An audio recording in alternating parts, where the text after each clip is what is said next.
Hi everybody, it's Melissa. And I'm Chris, and welcome to Dive Deeper. It's the second last week of Dive Deeper for the year. Can you believe that? That's crazy. It's been a great year though. My wife Sarah and I have loved hosting our group. And we have loved being at your house. Well, what do we need to announce tonight? Well, OneCon is this weekend. So if you're coming, remember your parents need to drop you off at the church before 10 a.m. so that we can leave on time. I heard there's free pizza during the pre-party. Free pizza? Why aren't I going to this? Yes, apparently there's gonna be free pizza. But there will also be other snacks that do cost, so if you want anything else, you need to bring some money. And since we won't be back until 5:30 or 6 p.m., it might not hurt to pack a snack to eat on the drive home. Good suggestion.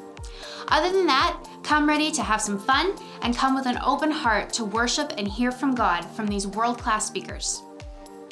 All right, so that's everything for OneCon. A couple of other things. We are planning our first fundraiser for Summer Serve the following Sunday, June 12th. After church, we're going to help with a soup lunch. So those of you who want to raise some money for Summer Serve, you will help set up tables during the service and then dish out the food for everyone. And then whatever money is raised will be split between the students who help. That's great. And remember, that is the same day your applications for Summer Serve are due. Or if you don't go to Middleton Baptist, you can bring them to Rally Night on June 15th. All right, I think that's all for announcements. Let's do a warm-up question. What's the best place to get ice cream around here? And what's your favorite flavor?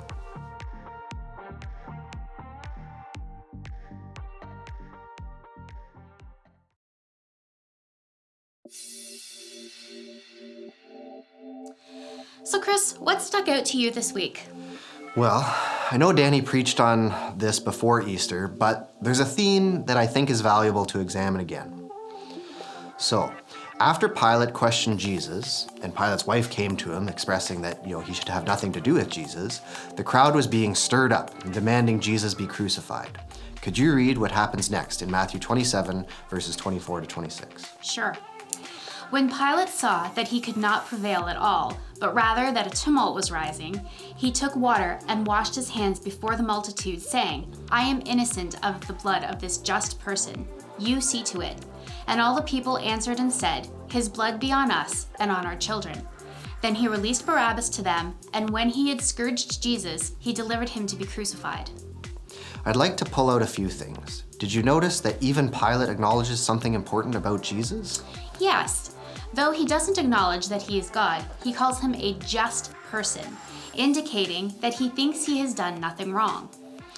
Right, so why does he let Jesus be crucified, seeing as he's the only one with the authority to have a crucifixion carried out? To appease the crowd. Did you notice he tries to shift responsibility to the crowd? Yes, and that's what I want to focus on tonight.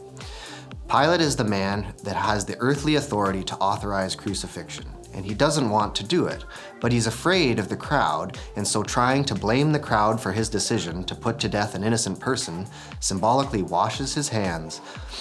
Melissa, can you think of times when we or our culture does that today? Sure. How about when you're late to an event? Well, my dad was late picking me up. My previous appointment ended early. Or just simply, oh sorry, I forgot. Or how about not finishing your homework on time? Have you ever come up with an excuse as to why you didn't get it done? Or maybe you see in culture people suing others because they hurt themselves when they were somewhere they shouldn't be.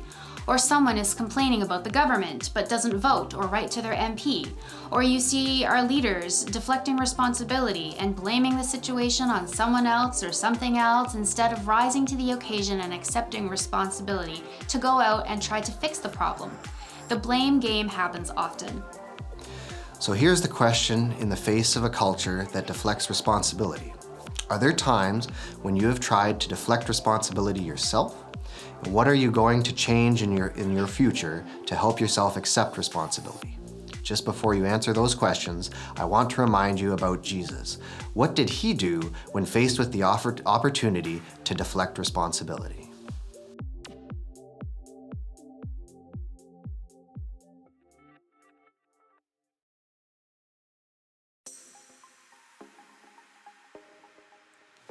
Well, we've established that this week's chapter puts us smack dab in the middle of the Passion story. Jesus' arrest, crucifixion, and resurrection. And you can't say that there isn't a ton of stuff in these last few chapters that we could focus on. So Melissa, where did you end up?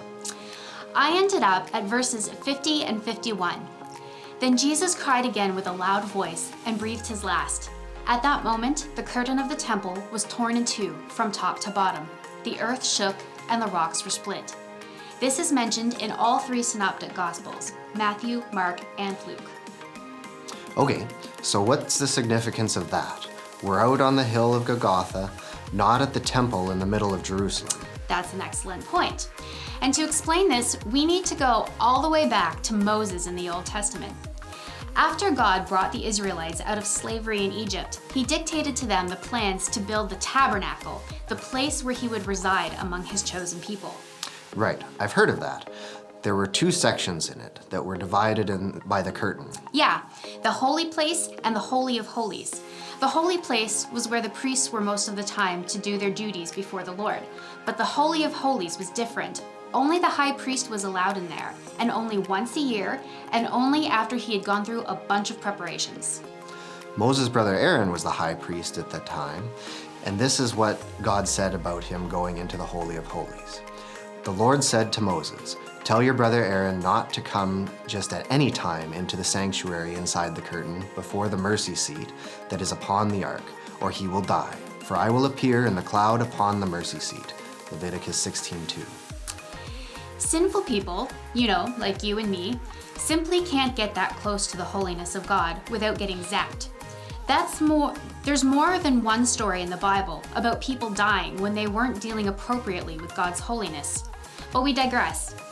King Solomon was an amazing guy who built a permanent house to God, the temple. The tabernacle was a tent, portable to be moved around while the Israelites were trudging about in the wilderness. But even though the location was different, it was built the same, and rules about worshiping God and entering his presence remained the same, right up to the death of Jesus. Now this is where it gets good. We haven't gotten to chapter 28 of Matthew yet, but we already know that Jesus doesn't stay dead. And we have a new covenant with the resurrected Jesus that doesn't look the same as what the Israelites of old had with God. And that is the significance of the curtain splitting. We don't need a sinful human high priest to go before God for us because Jesus is now our high priest. The curtain splitting tells us that anyone can approach God. Jesus is the way to God, and that is open 24/7. You don't need to go through a checklist to make sure you're worthy of coming before God. You just need a heart that wants to. So here's the discussion question. Did you already know that you can come to God just as you are? Or do you sometimes still feel like you need to clean up for God first? How do you feel knowing that He'll accept you when you simply show up as is?